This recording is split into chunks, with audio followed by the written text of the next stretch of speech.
팁으로 해외여행 보내줄 테니까 준비해. 나머지 팀 출발!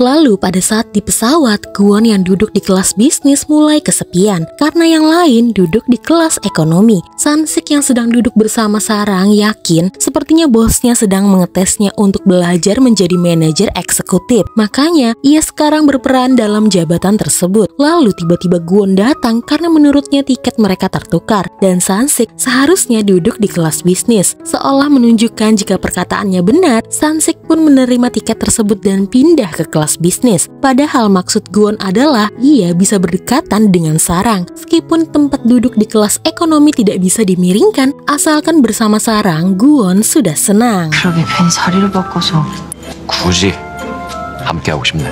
Akhirnya mereka sudah sampai di Thailand, wisata Asia Tenggara yang sangat mereka tunggu-tunggu dan mereka sudah tidak sabar menikmati liburan gratis dari perusahaan mereka. Saat sampai di hotel, mereka menyempatkan untuk foto-foto meskipun menurut Kwon kolam renangnya terlalu kecil. Lalu, Sansik menunjukkan kamar mereka. Ternyata Sansik hanya menyewa 2 kamar saja. Tentu saja Kwon tidak terima. Ia ingin setiap orang memiliki kamar masing-masing. Atau tidak, hari ini juga mereka kembali ke Korea. Mau tidak mau, Sansik mengikuti atasannya. Saat ia mau memberitahukan yang lainnya, ternyata mereka sedang berenang di dalam kolam dan Sarang sangat menyukainya. Karena Sarang suka, Kwon akhirnya tidak jadi mengganti hotelnya.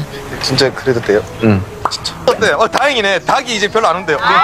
Lalu mereka mengajak Kwon dan Sansik untuk berenang. Kwon menolak, katanya lain kali saja. Tapi Sansik mencoba untuk mendorong Kwon. Dengan gesit, Kwon menghindar dan ia malah melempar Sansik. Semua pun tertawa, tapi tidak lama kemudian, Daeul yang ada di belakang Kwon mencoba mendorong Kwon hingga ia terlempar ke dalam kolam. Dan akhirnya mereka semua bermain di kolam bersama-sama.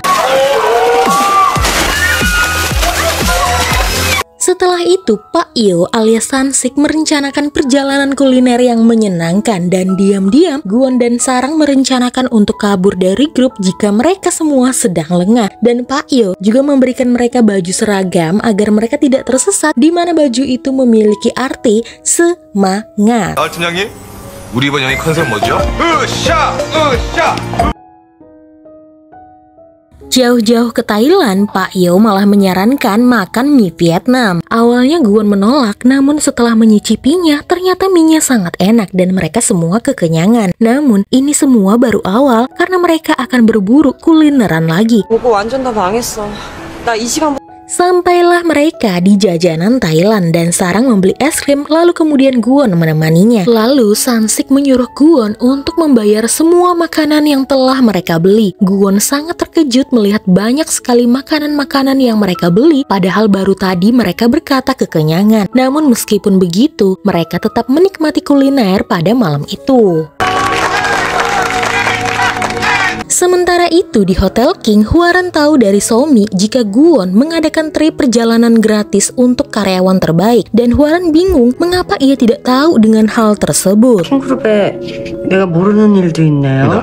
바로 알아보겠습니다. Pada malam harinya saat mereka semua sudah tertidur di dalam hotel, Kwon dan Sarang berusaha untuk keluar kamar dan bertemu. Akhirnya mereka bisa berduaan. Sarang baru sadar apa yang sudah ia lakukan selama ini sampai tidak bisa berlibur dan mengajak neneknya jalan-jalan. Makanya Kwon berinisiatif mengadakan trip ini khusus untuk Sarang dan juga teman-temannya. Sekalian mereka berdua bisa menghabiskan waktu bersama-sama. Dan juga Kwon berjanji selama mereka bersama, Kwon akan membuat hari-hari Sarang penuh dengan kebahagiaan. 하루하루 행복하게 해줄게. 이미 지금도 충분히 행복해. Lalu, Kwon mengajak Sarang berduaan di dalam kolam. Kwon sangat merindukan wajah manis Sarang karena seharian ia hanya bisa melihat punggung kekasihnya saja. Mereka lalu bermesraan dan berciuman di dalam kolam.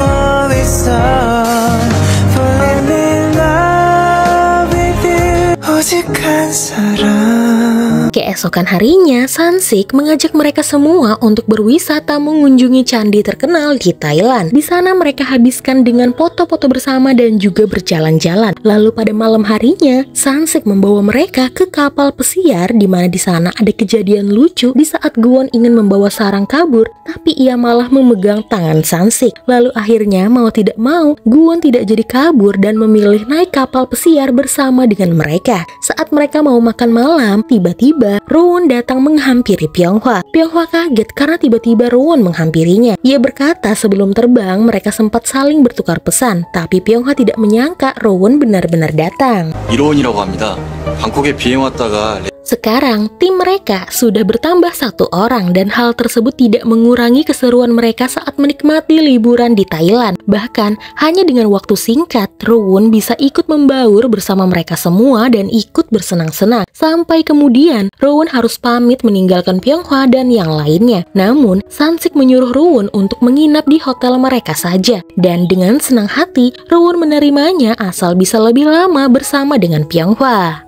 자, 그럼 우리 용남의 결성 기념으로 다 같이 한번 건강. Pagi harinya saat Rowoon benar-benar harus pergi terbang kembali ke Korea, ia melihat sebuah kudapan yang sudah tersedia dan ada catatan kecil di sana dari Pyonghwa untuk Rowoon, di mana sebelum pergi, Rowoon harus sarapan terlebih dahulu. Lalu ketika matahari sudah tinggi, Sarang dan Gwon memutuskan untuk kabur agar bisa menikmati waktu luang mereka berdua. Gwon mengajak Sarang pergi ke suatu tempat yang sangat indah. Selain berjalan-jalan, mereka juga menikmati makan malam. 꼭 같이 가고 싶은 데 있다고 했잖아.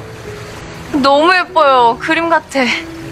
Sarang berkata ia tidak pernah mengharapkan sesuatu karena ia akan takut kehilangan. Namun entah mengapa ia terus mengharapkan lebih dan merasa bahagia. Apa emang ia pantas untuk sebahagia ini? Gwon berkata Sarang boleh mengharapkan apapun karena itu tidak salah. Gwon juga menceritakan jika sewaktu masih ia kecil, ibunya tiba-tiba menghilang. Di sana orang-orang seharusnya bersedih tapi mereka hanya tersenyum. Makanya ia benci dengan senyuman, apalagi senyuman palsu. Lalu akhirnya ia bertemu dengan Sarang dan wajah aslinya. Sarang pun bertanya, apa Gwon sekarang tidak tahu di mana ibunya? Gwon sudah mencoba untuk mencarinya namun tidak ada jejak sama sekali. Dan sekarang Gwon sudah tidak penasaran lagi di mana ibunya. 분명히 어딘가에 계실 거야. Padahal sebenarnya Gwon masih memikirkan tentang ibunya, apalagi menurutnya ibunya menghilang ada kaitannya dengan kakaknya Hwaran. Sarang hanya bisa mencoba untuk menyemangati kekasihnya itu. Lalu Gwon membawa Sarang ke sebuah tempat dengan baju yang berbeda. Mereka bagaikan king dan queen. Sarang berkata ia berharap kebahagiaan selalu menyertainya. Sementara Gwon, ia sudah tidak berharap apa-apa lagi karena kebahagiaan sudah ada di depan matanya. Dan Gwon bersyukur karena kebahagiaan itu adalah Sarang. Gwon lalu menyatakan perasaan cintanya kepada Sarang. Sarang juga mencintai Gwon. Lalu mereka berciuman di atas gedung tinggi nan indah di Thailand.